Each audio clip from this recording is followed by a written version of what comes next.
Imagine this. You are a space marine. You've fought for 3 centuries. You've seen entire worlds burn. You've stood beside your brothers as they fell, one by one. And now, in your final moment, as xenos claws tear through your power armor and shred your body beyond any hope of recovery, you hear a voice, a Techmarine, whispering the most terrifying words you'll ever hear. There is still a spark of life. You will not die today, but you will never truly live again.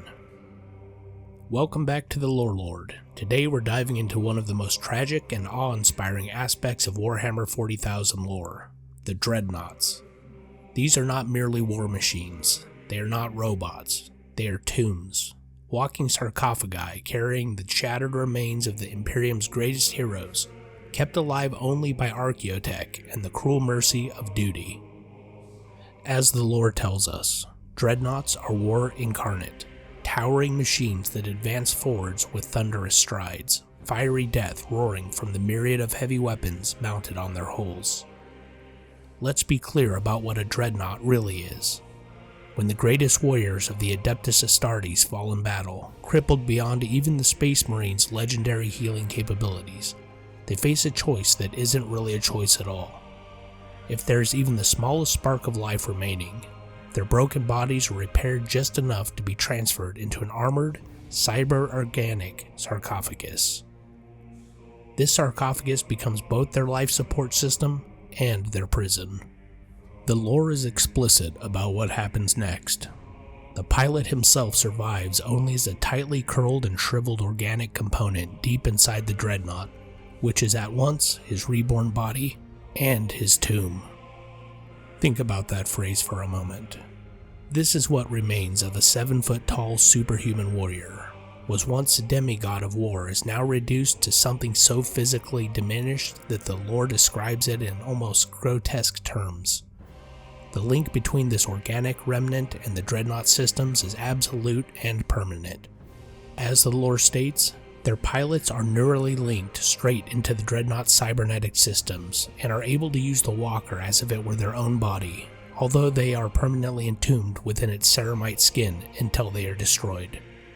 There is no escape. There is no retirement. There is only war. The warrior inside experiences the outside world through a web of cyber-organic neural links and sensors. They don't see with eyes anymore. They don't feel with skin. Every sensation is filtered through machine interface, every movement a dance of electrical impulses and hydraulic systems. And yet, they fight on with all the skill and fury they possessed in life, now combined with the durability and firepower of a walking battle tank. This is the motto that defines every Dreadnought, and it's not metaphorical. These warriors serve beyond death, beyond any reasonable definition of life. They are war incarnate, towering machines that advance with thunderous strides while death roars from the myriad of heavy weapons mounted on their hulls.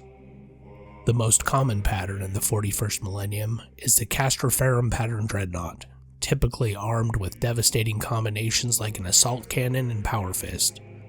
These war machines are terrifying to behold on the battlefield, often mistaken by mortal observers for enormous suits of battle armor or robots. But they are neither. They are something far more tragic and far more noble. When not deployed in battle, these warriors sleep. The chapters maintain sacred sepulchres, where their Dreadnoughts rest in suspended animation, sometimes for centuries at a time. Picture this. Vast halls in the heart of a fortress monastery, lit by flickering candlelight. Row upon row of armored sarcophagi stand silent, while Techmarines move between them like priests at an altar. The lore describes this ritual care. The sepulchre that contains a chapter's Dreadnoughts is a holy shrine, and the Techmarines tend to their charges with great care, fastidiously applying sacred oils and unguents while chanting the litanies of preservation. This is holy ground. Battle brothers come here to pay their respects to the fallen, sometimes speaking to the sleeping ancients as they might speak to the dead, except these dead can answer back. Here's where the lore gets truly mind-bending. The space marines inside these walking tombs can be thousands of years old. Millennia pass for them in cycles of sleep and brief, violent awakenings. They fight, they sleep, they wake to a galaxy that has changed around them, then fight again. This is their eternity. The oldest of these ancient warriors are known as venerable Dreadnoughts, and they serve as more than just weapons. They are living history, advisors in the governance of their chapters, repositories of wisdom and tactical knowledge that spans millennia. When your chapter faces a crisis, you might not just deploy a venerable Dreadnought for their firepower. You wake them to ask their counsel. And then there's Bjorn the Fell-Handed of the Space Wolves, the oldest Dreadnought in the entire Imperium. Bjorn walked beside Leman Russ himself during the Great Crusade. He fought in the Horus Heresy when he was still whole of body. That makes him over 10,000 years old. Let that sink in. The warrior has been entombed in his metal prison for longer than human civilization has existed on Earth. He has watched chapters rise and fall. He has seen the Imperium slow decay across the millennia. And he still serves. What does 10,000 years of awareness feel like? What memories haunt these ancient neural pathways? What does Bjorn think when he wakes up to fight in the 41st millennium, remembering the galaxy as it was when the Emperor still walked among men? There's a particular honor in the awakening process itself. These warriors don't live in any conventional sense between battles. They sleep in something approaching death, dreaming whatever dreams visit the minds of those caught between life and death. As the lore tells us, to honor these courageous warriors, the fallen heroes are allowed to sleep away the Terran centuries until need calls them to war once more. Their battle brothers treat the Dreadnought halls like shrines because that's exactly what they are. A place where the dead sleep, but do not rest. When war calls, the Techmarines perform the ritual of awakening. Ancient mechanisms grind to life, life support systems surge, and somewhere in the heart of the machine, a mind that may have slept for centuries suddenly lurches back to awareness. Imagine awaking from what feels like a moment's rest to discover that 100 years have passed. Your chapter has changed. Brothers you knew are long dead. The Imperium has fought and lost entire crusades in your sleep, and now you're needed again because the war never ends. It never, ever ends. Over the millennia, the Adeptus Mechanicus has developed numerous Dreadnought patterns, each with its own dark purpose. The Contemptor pattern dates back to the Great Crusade itself, more advanced and deadly than the common Castor Ferrum design. Many traitor legions still field these ancient war machines, their pilots having fought in the Horus Heresy and survived 10,000 years of war in the Eye of Terror. The Redemptor Dreadnought is a more recent and controversial pattern. It's more powerful, yes, but it burns through its pilot at an accelerated rate. The very systems that make it effective quite literally consume the warrior inside. It's a weapon that kills its wielder slowly, offering not eternal service, but a brief, blazing moment of glory before the end. The Ironclad Dreadnought is a heavily modified war machine designed for the most brutal close-quarters combat. Imagine being entombed not just to fight, but to be thrown into the absolute worst combat situations, to weather fire that would destroy tanks, to tear through fortifications with your bare metal hands. The Leviathan pattern Siege Dreadnought is perhaps the most monstrous of all. These are rare and ancient machines that mount weaponry so devastating that their operation pushes the limits of what even a Space Marine's enhanced physiology can endure, even when entombed in ceramite and adamantium. Here's something to consider. Space Marine chaplains are meant to tend to the spiritual well-being of their brothers. But what do you say to a warrior who cannot die? What benediction do you offer to someone who has already fallen, whose body is already broken beyond recognition, who exists in a state that is neither life nor death? The answer, apparently, is to tell them their service continues, to assure them that their sacrifice has meaning, to wake them from their dreams for another war, and another, and another. Is this honor? Is this mercy? Or is it simply the Imperium's insatiable appetite for war, grinding up even its greatest heroes and refusing to let them rest? Let's talk about what makes venerable Dreadnoughts so valuable beyond their combat prowess. These ancient warriors remember. They remember tactics that have been forgotten. They remember xenos species that have been extinct for millennia. They remember how things were before the current darkness. When a chapter faces an enemy they've never encountered before, there's a chance that one of their sleeping ancients fought that very enemy during the Great Crusade. That knowledge, that living history, is irreplaceable. You can't find it in data vaults or ancient texts. It lives only in the minds of those who were there. But there's a terrible irony here. These warriors are keepers of memory in an Imperium that is slowly forgetting everything. They are islands of preserved knowledge in an ocean of ignorance, and they sleep away the centuries while the galaxy burns. And then there are the Chaos Dreadnoughts, and this is where the tragedy becomes horror. When a Chaos Space Marine is interred within a Dreadnought, they don't get the mercy of sleep. The ruinous powers don't grant the comfort of suspended animation.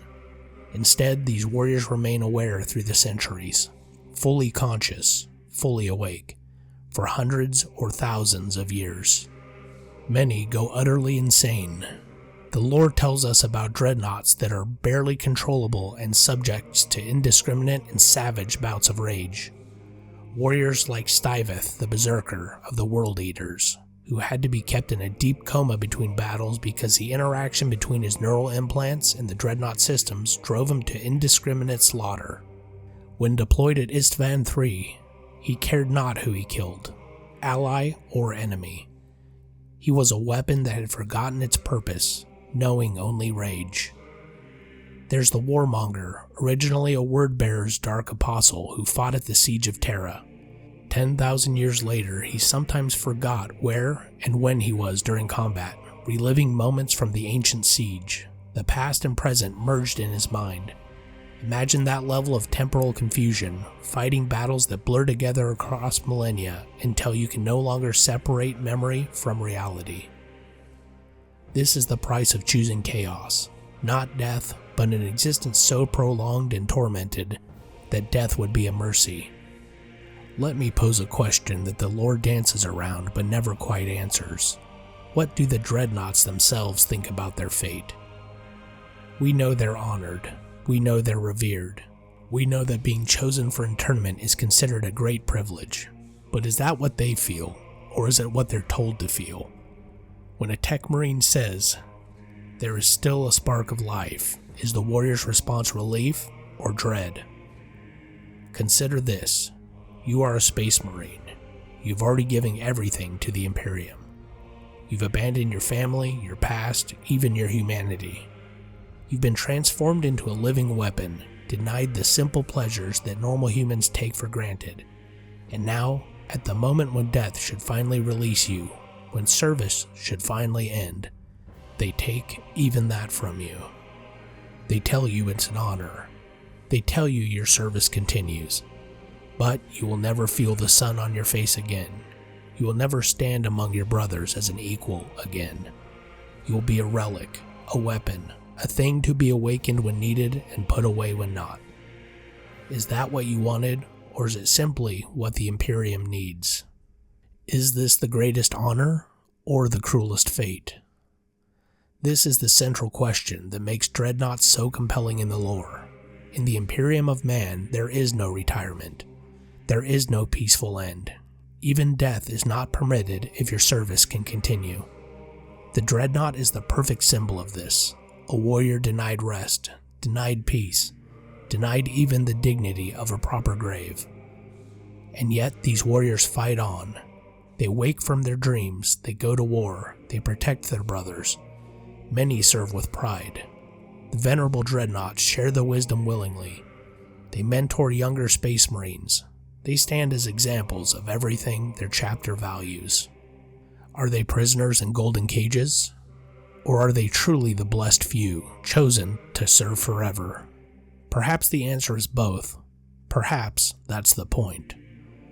Let's bring this back to the practical reality of what these war machines do. On the battlefield, Dreadnoughts are devastating. They combine the tactical awareness and combat skill of a veteran Space Marine with the firepower of a light tank. They can wade through enemy fire that would shred infantry, crash through fortifications, and engage targets from range with heavy weapons or up close with their power fists and assault weapons. Different chapters modify their dreadnoughts to suit their combat doctrine. The Blood Angels field the Furioso dreadnought, modified for savage close combat and reflecting their chapter's aggression. The Dark Angels have the Mortis pattern, optimized for ranged fire support. The Space Wolves, ever individualistic, allow their dreadnoughts to bear lightning claws and other unique weapons. Each configuration reflects not just a tactical preference, but chapter culture. When you see a dreadnought on the battlefield, you're seeing that chapter's values made manifest in adamantium and ceramite. Here's a detail that's easy to overlook. Not all Space Marines who fall in battle are chosen for internment. The lore states that only the greatest of Astartes receive this honor. That means for every dreadnought walking the battlefield, there are dozens or hundreds of fallen heroes who were denied this chance. What decides who gets chosen? Is it merely the nature of the wounds, or does someone make a judgment call about whose service is too valuable to end? How do you decide which broken body gets repaired and which gets buried with honors? That's a weight no apothecary should have to bear. And what about the ones who could have been saved but weren't? Do they die grateful that their service has ended, or do they die knowing that their brothers were chosen over them? There's something profoundly tragic about the fact that the oldest dreadnoughts remember the Imperium at its height. Bjorn the Fell-Handed remembers Leman Russ. Other 10,000-year-old ancients remember the Emperor walking among men. They fought in the Great Crusade when humanity's future seemed bright and limitless. Now they wake to the 41st millennium. They wake up to an Imperium that is crumbling shadow of what it was. They wake to a galaxy of endless war with no hope of victory, only survival. What must that feel like? To see what you fought for slowly dying, to watch the dream become a nightmare, and to know that you cannot stop serving even though the cause may be lost. These ancient warriors are witnesses to the Imperium's long defeat. They are the memory of better days, forced to fight in the worst ones. So why do dreadnoughts resonate so powerfully in the Warhammer 40,000 lore? Because they embody the fundamental tragedy of the setting. They are heroes denied peace. They are warriors denied death. They are the living proof that in the Imperium there is no reward for service, only more service. There is no escape, no retirement, no final rest. The Dreadnought is the Imperium in miniature, glorious and terrible, honorable and horrifying, noble and cruel all at once. It is the promise that your sacrifice will be remembered, transformed into the threat that your sacrifice will never be enough. When you see a Dreadnought on the table or in the lore, you're not just seeing a war machine, you're seeing a tragedy. You're seeing someone who gave everything and then was forced to give more. You're seeing the physical embodiment of the Imperium's most famous phrase, "In death, I still serve." Except it's not death, is it? It's something in between, something worse. The Dreadnoughts of the Adeptus Astartes are among the most tragic and compelling elements in all of Warhammer 40,000. They are heroes and prisoners. They are blessed and cursed. They are exactly what the Imperium of Man deserves. Warriors too valuable to let die, too broken to truly live. From the ancient Bjorn, witness to the Imperium's glory days, to the newest Redemptor pilot being slowly consumed by the very machine that preserves them, every Dreadnought tells the same story. In the grim darkness of the far future, even death is no escape from duty. The next time you see a Dreadnought advancing across the battlefield, remember what you're really looking at.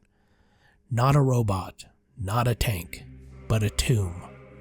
A walking sepulchre carrying the shattered remains of someone who once stood 7 feet tall in power armor. Someone who fought for the Emperor and was denied even the mercy of death as a reward. They still serve. They will always serve. Even in death. Thanks for watching, Lorelords. Until next time, remember, in the grim darkness of the far future, there is no peace, not even for the dead.